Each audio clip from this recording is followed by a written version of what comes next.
po jako akawuwo.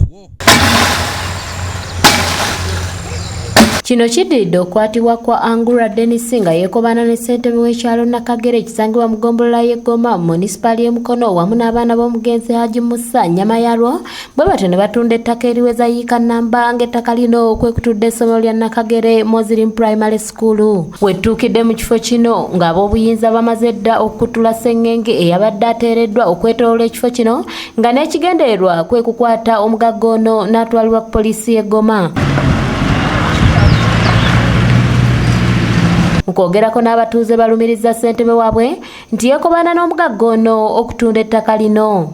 Olw'omuntu eyeesenza ku ttaka nga yeekobanye ne chairman w'erusi wano nga bagula ekifo ekya community ate eky'essomero. Era ettaka eryo Seeka Salim Busuuba omusika w'omugenzi Musa Nyamayalo yakwata transfer ettaka eryo n'agimpa.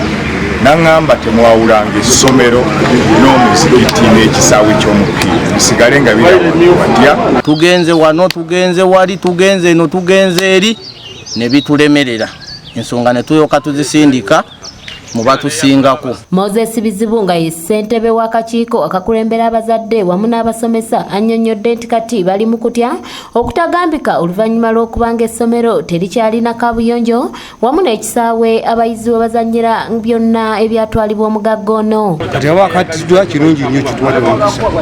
Essomero lyaffe libe n'ekisaawe, ekisaawe kyabeerawo kubanga ddene nnyo.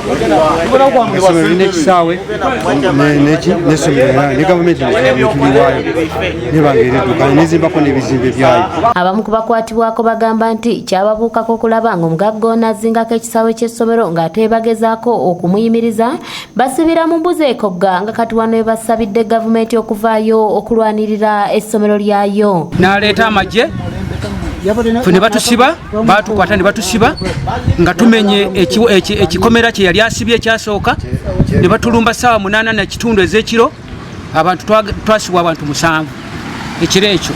Yiika emu n'ekitundu zaali za muzikiti, yiika 4 n'ekitundu za ssomero, kuzimbawo nnyumba z'abasomesa, kuzimbawo senior secondary, oba bateekawo n'abasawo bateekewo ttaka lyabwe tetulinaako buyinza natuyisa ku poliisi y'esseeta natutwala emukono okutuuka emukono bagenda okuyinga mu bintu byonna batujja ku statement fingerprints batwala ng'abayeekera. Mwogezi w'olukiiko lwa munisipaali y'e Mukono George Masengere agamba nti omugagga ono baali bamulabula dda obutabaako kyakola ku ttaka lino wabula ye ne yeefuula nampulira zibi era agamba nti bagezezaako emirundi mingi okumukwata wabula n'abeebalama. Abadde akola emirimu naye nga buli bwe bagezaako abantu okwekubira enduulu ajjayo abasirikale aba OPDF, abasirikale aba poliisi.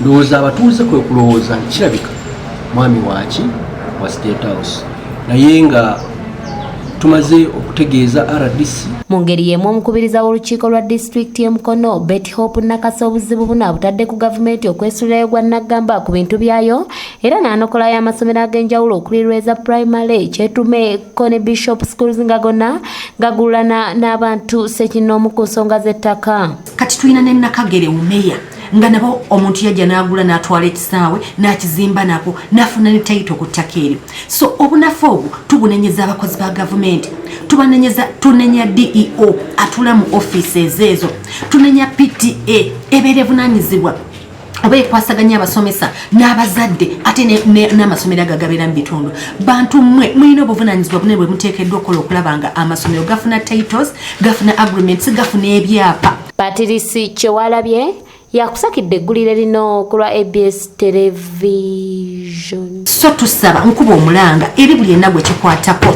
tuveeyo ku nsonga y'amasomero ga gavumenti okubeera nga gatwalibwa abakyala kimpadde